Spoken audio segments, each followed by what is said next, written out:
Hey, it's February 25. You're on the Bible Forum. I'm Warren Sprouse. What have you learned? What have we learned from the Florida shootings? 17 people were shot and killed in a public school in Florida, while we were told an armed police officer stood by, listening to the carnage from his safe spot. Now we are learning that there were 3 others who arrived on the scene and did pretty much the same thing. Nobody thinks that any of this is acceptable, but a consensus regarding solutions is still very, very far away. On the one hand are the gun advocates who say teachers and others should be trained to carry weapons in schools. On the other are those who think all guns should be banned from society.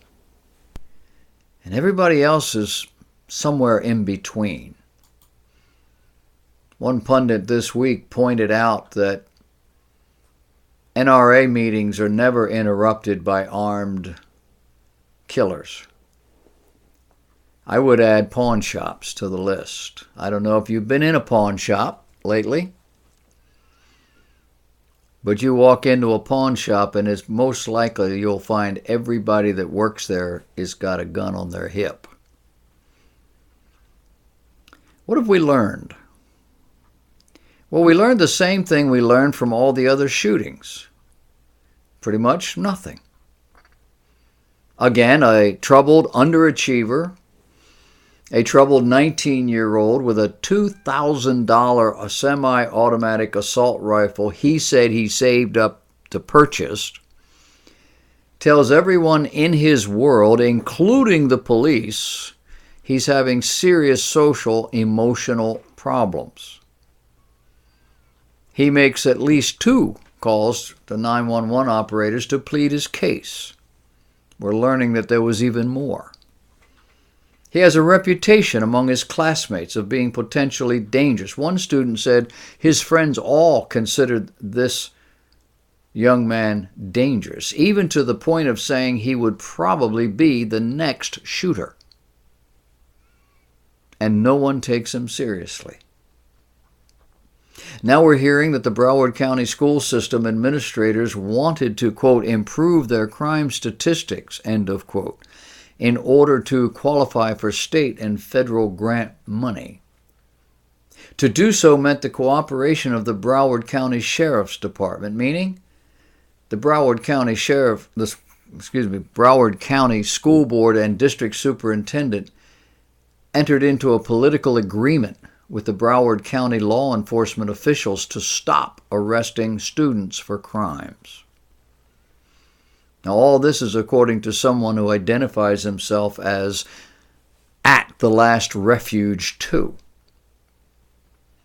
Now, Twitter accounts are a dime a dozen, but this one comes with documentation, copies of affidavits, and at least one internal affairs investigative report, and a copy of something entitled Collaborative Agreement on School Discipline between the Broward County School Board and the Chief Judge of the 17th Judicial Court, Office of the State Attorney, Sheriff of Broward County, Fort Lauderdale Police Department, Florida Department of Juvenile Justice, the Juvenile Justice Advisory Board, and the Fort Lauderdale branch of the NAACP. These documents are dated November 2013 and apparently not long after the Trayvon Martin case. There is also a report from the Broward County Schools Superintendent, Robert Runkle, who said his district led the state in the rate of arrests and suspensions when he took control in 2011. How that minority students were arrested and suspended at disproportionate rates. And so under his tutelage direction, the district started a new program to try and change student behavior and avoid arrests and suspension. At Last Refuge 2 says this included not arresting students, charging those who were arrested with innocuous crimes, crimes that did not rise to the level of state notice. The article highlights one teacher who they found was issuing the majority of suspensions. The comment was they taught that teacher about other ways to change student behavior and therefore reduce the number of suspensions. It also comes with affidavits from sworn police officers and several recent articles announcing the establishment of, quote, rethinking zero-tolerance policies, end of quote, and how, quote, Florida schools should end corporal punishment, end of quote. And this by two researchers at the University of Florida. Now, the long and the short of it all seems that several Florida counties have been working with the police and sheriff's offices to downplay the crimes being committed in the schools and by students in order to look better when it came to grants and such. Can you say enablers? Child abusers, in the sense that they have been willing to look the other way when teenagers are committing crimes.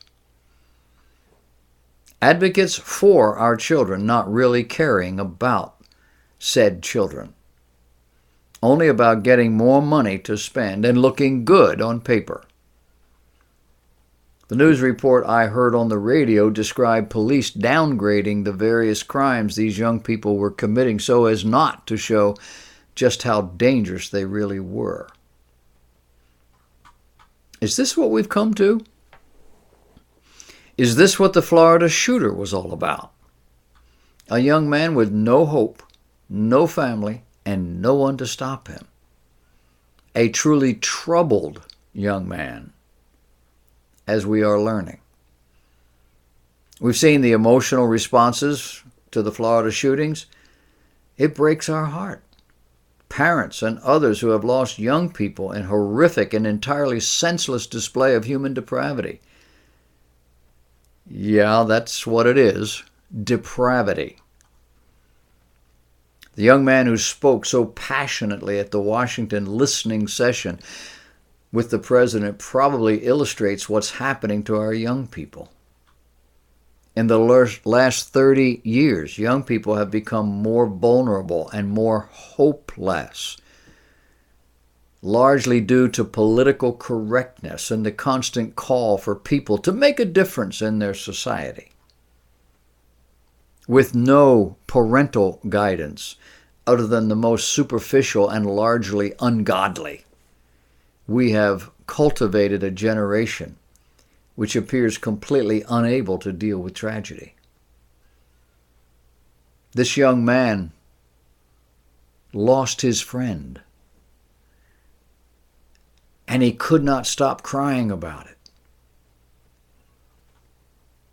In another time, the greatest generation grew up in the midst of a great deal of deprivation. It was called the Great Depression. When they were on the cusp of starting their own families and careers, they were scooped up in a military draft to defend their country against two determined foes on opposite ends of the globe. But the truth is that most of them enlisted freely and quickly.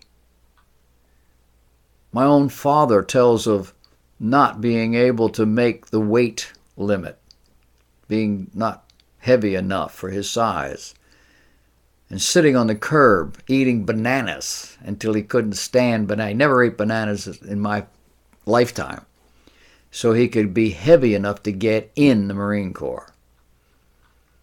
Tens of thousands of these men and women did not return home. Many more were wounded, not a few maimed, by this inescapable horror. What'd they do when it was over? They came home, they went back to work. They raised their families, built their homes and their lives, sent their children to college, and set us on an upward financial and industrial trajectory that lasted 30 years. They didn't go out and get guns and wreak havoc on society.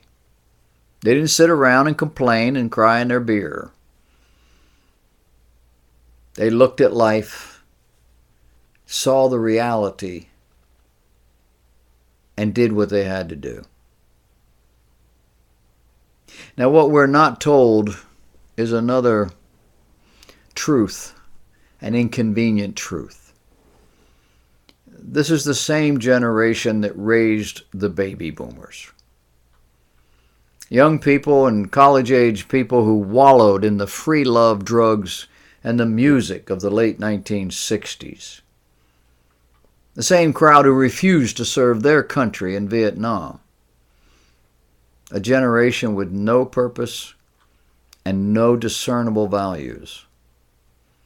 At least no godly values, no decent values. Meaning that the vast majority of this generation would be unproductive. Why? Because these Depression-era babies didn't know what was happening to their children. They were busy working. But while they were working, there were men and women in our school systems who were crafting an entirely different society. The children were distracted by transistor radios and TV, brand new entertainment models. Their parents had never had any of these things, and they didn't understand the dangers. And all the while, other people were imprinting on those children. A new psychological experiment was being rolled out called modern education. A psychiatrist by the name of John Dewey is the father of modern education. A new musical sound was gripping the human heart. The new movies were presenting sex openly and excitedly as normative. Here was sex, drugs, and rock and roll. Something their parents never had and never understood. And these kids, they never knew what hit them. I grew up just a little bit ahead of all of that. I came of age in the late 1950s. And I honestly never understood what these kids saw in the drugs. Or the Janis Joplins, a screamer. No musical ability at all. Never understood Woodstock. Stupid. And I never got close enough to really comprehend what the phrase free sex meant. In my world, it wasn't free. You might have got it without paying for it, but you would pay for it. I thought everybody knew these things were destructive, even as they did not fully know how or why. And the anti-war rallies, the songs, they just irritated me. I was still a patriot, an American. I hated that war. I hated the people who put us into it. I hated the fact that it was being micromanaged from Washington, D.C. But it was my government and my country. And I wasn't going to stand up against it like these people did. 10 years later, we were back on track. We had Ronald Reagan. It was the 1980s. 25 years after that, we were largely right back where we started. Only this time we had cultivated an almost helpless and largely useless generation, more concerned about how people feel than whether or not they had character. Did I tell you the father of modern American education was a psychiatrist? And as for the issue of gun control has never and will never work anywhere. Why? Because there are still human beings walking the earth. Natural human beings are innately self-centered, arrogant, violent. Have you never seen a 2-year-old? You cannot educate self-centeredness out, nor can you educate arrogance out of a child. And this doesn't factor in all the external stimulants and diseases. The natural human being wants what it wants when it wants it. And if he or she curbs that desire, it is by means of something more important to them, or a power that is realistically over them. However, given the right stimulation, anyone is capable of cold-blooded murder. It's the nature of the beast. Those who think passing a law is going to stop people from having a weapon by which they might kill another human being has never seen an angry 2-year-old. They will break their favorite toy just to get even with you. They will throw dangerous objects at your head. If their aim is good, you're going to get hurt. They will seek to destroy themselves just to make you pay. And 40-year-old babies are much more focused, much more creative. The old saw says, when law-abiding citizens no longer own guns, only the lawbreakers will have them, is not just a popular saying. It's a truth. Truth fashioned from experience. Law-abiding citizens do not want to shoot anyone. They are horrified when they must. They are often traumatized by their own actions. This week, an otherwise normal-looking young man drove his car into the waiting room of a hospital, then poured gasoline on himself in the car and lit a match.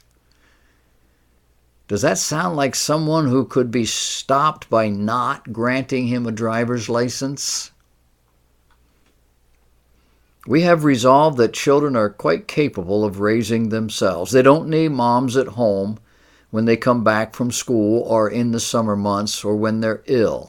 They don't need parents who illustrate godly character and seek to inculcate those values in their children. They don't need to be shielded from musical forms which stimulate the emotions in extreme ways while they are way too young, too naive to understand the danger, nor the movies which portray casual sex and or violence as just normal. And they certainly don't need to be in church. Of course, that definition has undergone a sea change in recent years. Church today is not your grandfather's church. So what do we need?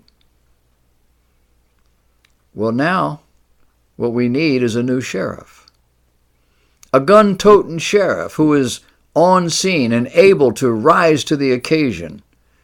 We need trained teachers and others, if the budget will tolerate it, who will be able to stop murderous violence as soon as it presents. Not 5 minutes later, as with the Florida response team. Not 2 minutes after the rampage was over and the killer had left the property. And we need these people anywhere law-abiding citizens gather, in our churches, in our schools, in our concerts, in our sporting events, in the movie theaters. In my last church, I never went to church without my Ruger 38 in my pocket. I didn't tell a whole lot of people. Some of the men knew. My reasoning? I asked myself, could I live with myself if someone barged in and killed one of my people? Knowing that I could have prevented it, had I had enough foresight, enough courage. And the answer was no. This is America. at the end of the age. Schizophrenic, morally impotent, hoping against hope that the proverbial it doesn't happen. That's a definition of insanity. It is already happening, and it is going to happen again, and it's going to get worse. Why? We have destroyed the family. We have outlawed God and everything He stands for. We have put decency and honor and respect and every other positive character quality known in the drawer. Not necessary. And our children are growing up without purpose. Well, they want to make a lot of money, but not real purpose. And they're growing up without moral direction and godly illustration. They're growing up knowing that whatever the punishment is, it won't be that bad. And the rest of us, we're victims waiting to be victimized. Welcome to America at the end of the age.